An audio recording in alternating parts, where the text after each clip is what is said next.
আসসালামু আলাইকুম।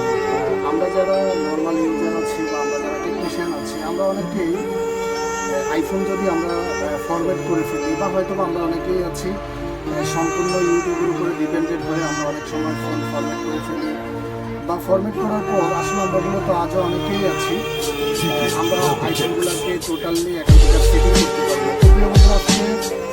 টোটালি